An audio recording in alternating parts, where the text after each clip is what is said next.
What is up, everyone? Crunchy Frog here, and as you may have seen on Twitter and really everywhere lately, Black Ops 6 is not doing very well, both with Steam charts kind of trending downwards and the overall community opinion being very negative of the game as of late. Today, I wanted to put out a video and kind of break down why I believe the game has failed. Now, as you know, it released to pretty good acclaim. Overall, the community seemed to really enjoy it. I myself, in my review, said that overall it's a pretty decent game.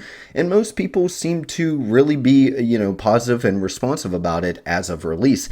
However, we are only about 2 months out, and already things have kind of gone to hell. So in this video, we'll break down several reasons why I think that is.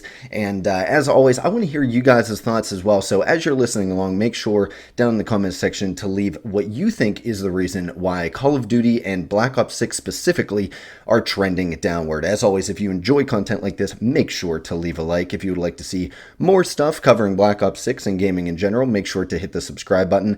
And if you would like to support the channel monetarily, go ahead and click the join button for member exclusive perks, including seeing every video up to a day early. So with that all out of the way, let's get right into it.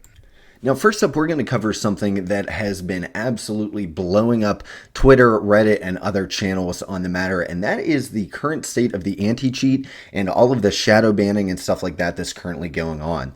Now, Ricochet, which is the anti-cheat software that COD has deployed, released several years ago, and they've touted it as this great anti-cheat service, that it does all these crazy things to deal with hackers.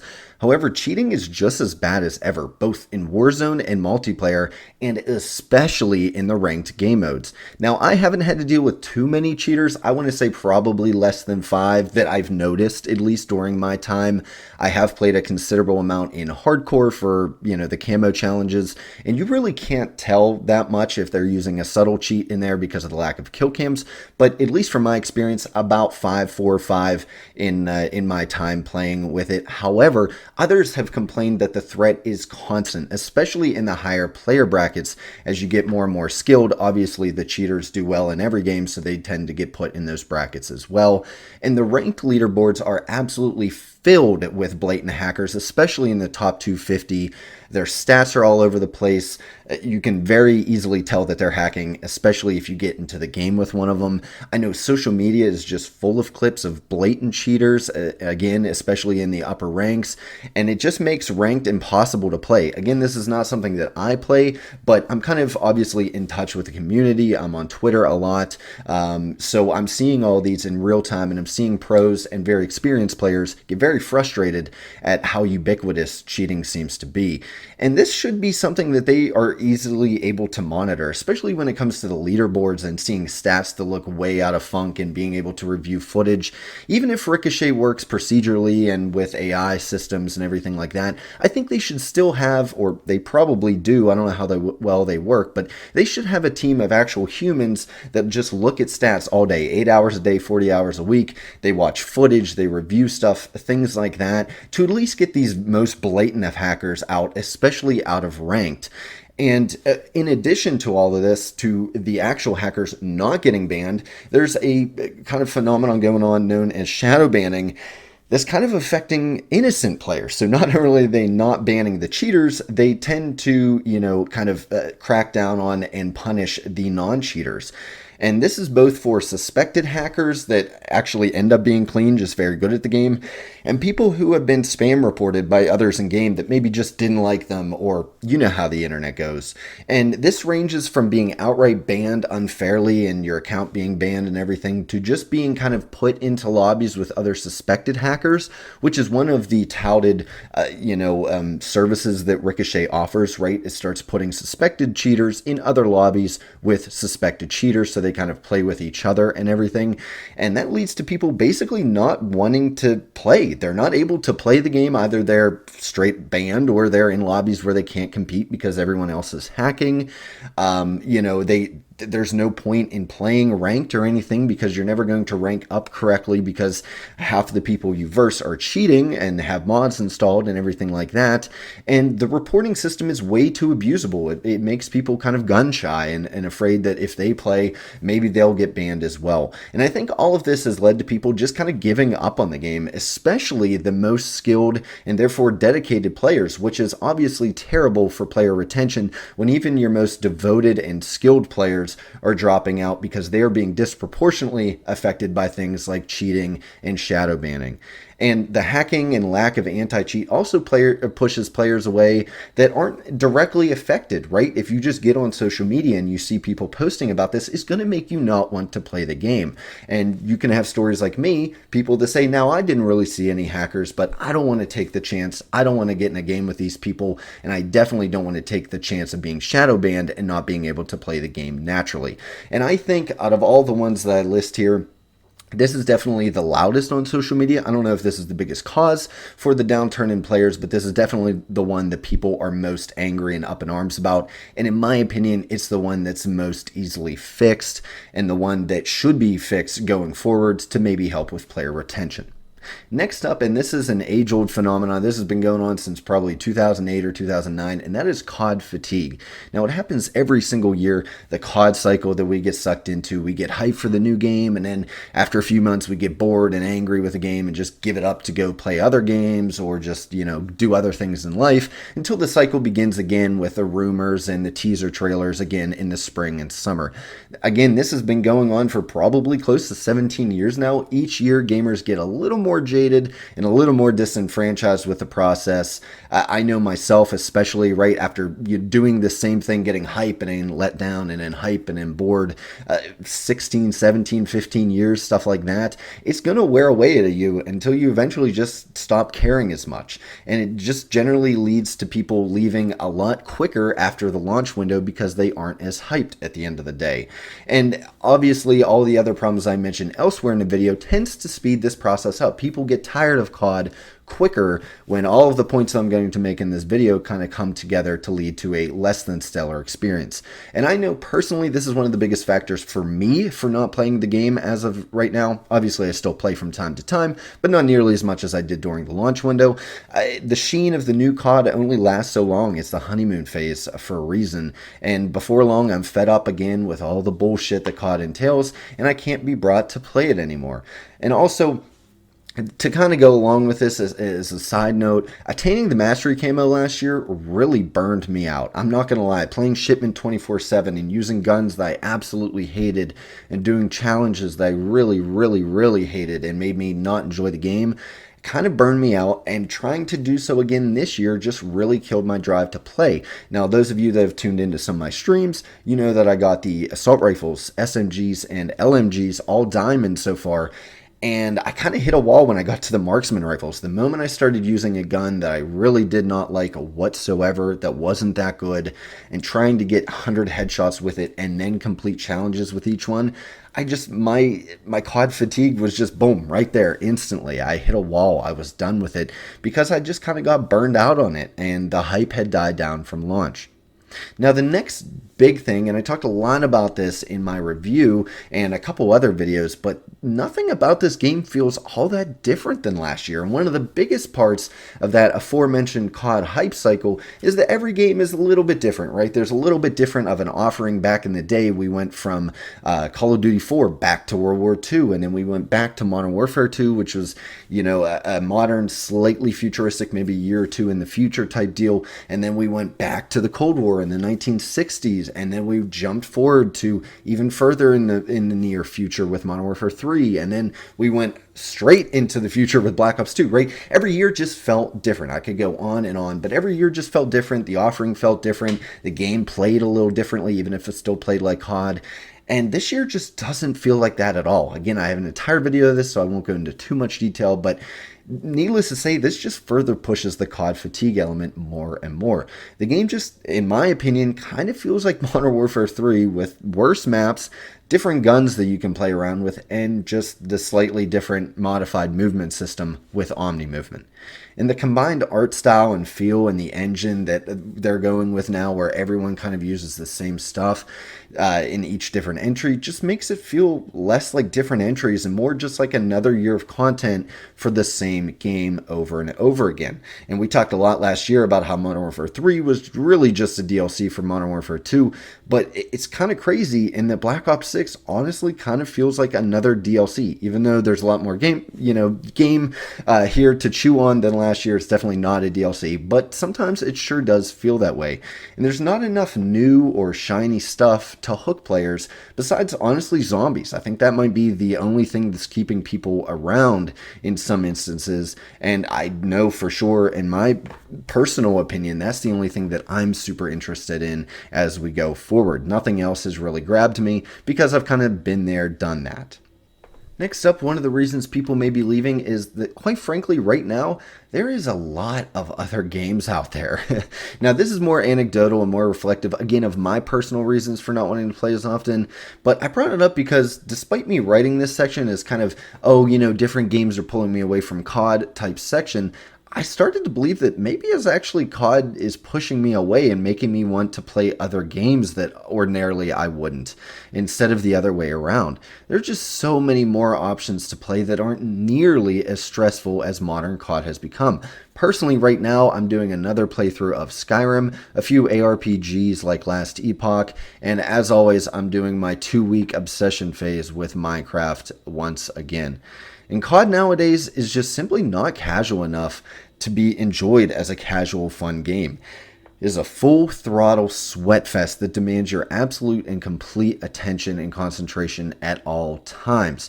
And a lot of that's due to the algorithm. Some of that's due to just the shift in gaming culture over the last several years, with people taking things more seriously and getting more skilled at the game overall. But it just goes to show that while COD might be the biggest game around, there are certainly options to play and to kind of, move off of COD for a while. And community members are definitely not given a product right now that resonates with them. So it's very easy for them to jump ship, especially compounding with all the other factors listed in this video. So I think a lot of the people haven't just given up gaming when they stopped playing COD, right? Obviously, they've jumped to other games that maybe suited them better or didn't treat them as badly as COD is treating its community currently. And that kind of brings us into, I had to mention it, my channel, I had to talk about it, and that's the algorithms, right? The skill-based matchmaking and engagement optimized matchmaking algorithms that go along with matchmaking nowadays. Now, again, I'm not going to talk this one to death. I have an entire hour-long video essay on why skill-based matchmaking is not good in the Call of Duty franchise, if you want to check that out on my channel. But I did want to cover how it's specifically causing this recent downward spiral beyond just, skill-based is stupid. I wanted to actually, kind of flesh it out and give some reasons why I think it's specifically harming Black Ops 6. And to be honest, the community is just sick and tired of sweaty lobbies. And again, year after year after year, like we talked about with the COD hype cycle, you're just going to get sick of it at a certain point. And this is shown just by how many people are two-boxing or using VPNs, different methods like that to step around the whole matchmaking algorithm, so much so that Treyarch has actively acknowledged the two-box method and vowed to disrupt those practices with future patches. So it's become such a problem that they physically said that they were going to patch it, so you can't do that anymore. And while the practice admittedly retains brand new players more than the classic matchmaking system that we had back in the day, those players are likely to leave the game anyways, like we talked about in my video essay, as they just aren't as invested in Call of Duty as the core player base is. The majority of returning players and even casual gamers who are still long-running COD fans are kind of objectively negatively affected by these algorithms, and they're just starting to leave in droves. They're finally sick of it. Meanwhile, the people that Activision thinks they want to keep around the game and they want to bring into the game, the new players who do actually benefit from the skill-based matchmaking algorithm, leave anyways because they never really cared about COD or the franchise or Black Ops 6 specifically anyways. They were never going to stick around. Maybe they stuck around an extra day or a week longer than they would have if they gotten stomped in a normal pub match, but likely they're just going to leave anyways because they're not the actual core audience for Call of Duty. So now what you're seeing is the people who would have originally been carrying the statistics and retention on their backs, so to speak, throughout the whole winter and spring months are now leaving the game behind, leading to the game hemorrhaging players on two fronts. So since the dawn of time, some people have just bought COD, not really cared about it, played it for a week and threw it away. That's just always how it has been. So COD has started to cater to those people to try to get them around longer. Maybe they stay another day or a week longer, but then they leave anyways. Meanwhile, they're alienating the group that would still be playing, keeping those player numbers up through, these boring winter months before we get leaks of the new game, stuff like that. That was the section of the player base that kept the game going. It wasn't new players. You're not getting new players every week. People aren't being introduced to the Call of Duty franchise for the first time every single day. Most of your numbers are going to come from that dedicated and somewhat skilled player base who are being alienated by these matchmaking algorithms and systems and everything like that. And I think they're just leaving, and that's why you're seeing these massive drop-offs. And the next kind of section is one that has really resonated with me, and I can tell people at large are really getting sick of, and that's kind of the laziness that seems to be creeping into the game development, especially in regards to the use of AI and all the controversies surrounding that.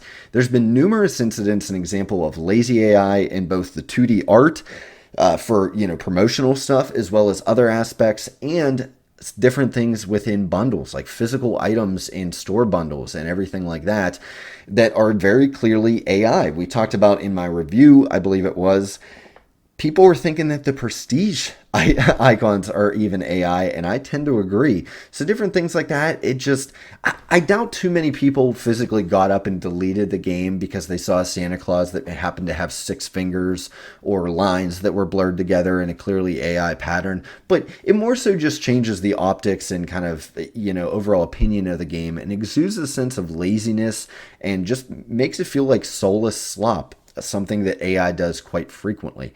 And it's something that the aggressive monetization and tie-in events echo even more, just a sense of laziness. It paints the game as a soulless corporate cash grab, and it's just trying to employ, whatever the latest tech trend is at the moment, which in this case is generative AI.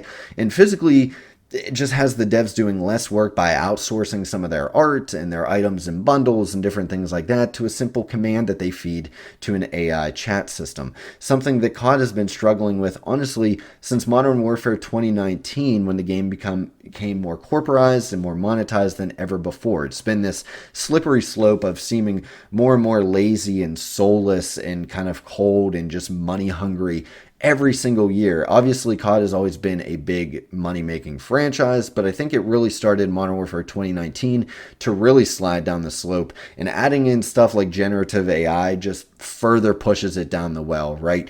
It just has everyone on Twitter and just people that see this in passing, whether it be on the internet or from their friends, and just gives a negative opinion of the game overall. It makes it feel lazy and just, like I said before, soulless. And that kind of ties into the next portion here, which is the store tie-ins and cosmetics. The store tie-ins are just getting absolutely egregious. When I started writing this script, the Squid Game event was kind of announced, but no details were really given. However, over the course of writing it, over a couple of days, they released all the info on it. And it was now revealed that there's an additional $10 bundle / battle pass thing for the Squid Game tie-in. And this ties in with the COD fatigue that I mentioned before and how much the game is being monetized and marketed. It's no longer just COD. It has to be in every little nook and cranny of pop culture, and it's getting exhausting, leading to COD fatigue. The game essentially has become to start to feel like a mobile game, in all honesty, right? I mean, how many mobile games have you played that, every month or two they have some weird little tie-in that you could buy a $10 pass, a $20 pass to get extra rewards, etc., for every small little event that they have in the game. The issue being, those are all, for the most part, free little games that you have on your phone, not $70 AAA developed titles. And that's where the line is drawn. And besides, the events aren't even that good. They feel tacked on. They feel extremely shallow. Like they just did the bare minimum to get the product in and cash a check from the marketing department for the collaborative effort. They're trying to walk in Fortnite's footsteps, and I get that, but they're seriously failing because COD tends to take itself a little more seriously, and I think the community ends up taking it a little more seriously, even though I know COD isn't the most serious, we're not talking about Arma 3 or something like that, but overall, if you had to stack them up against each other, COD historically has been taken a little more seriously. It's a little more mature and everything like that than something like Fortnite, which is just kind of goofy and cartoony and takes itself as a big joke. And so it doesn't feel as crazy when they have tie-in crazy multiverse type stuff going on there as it does with COD, which used to be sort of a gritty campaign at the very least every year, and it's just fallen more and more away from that. And I gotta say, even last year in Modern Warfare 3, the events were way better and way more fleshed out. Not to mention, none of them had a $10 fee associated with them. And there's no good rewards this year, really, comparatively speaking, and lackluster means of unlocking that. So before, there was great rewards, and they were fun to participate in. They were something that you wanted to come back to the game to play, and now they're just lackluster rewards. All you do is just gain some XP or hope that a little doll flies out of somebody when you kill them that you can maybe pick up to add to your total.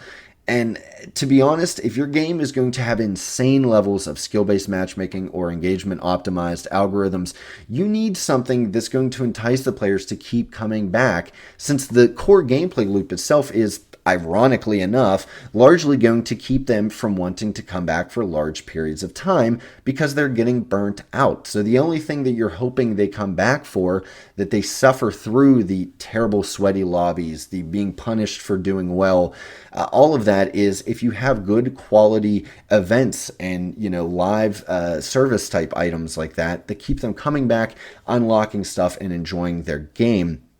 And apart from the fair few at the very, very bottom of the skill tree, no one's benefiting from that algorithm, and there's no good events to bring them back. So why would people come back? They're leaving the game. Again, check the Steam charts. You'll see what I mean.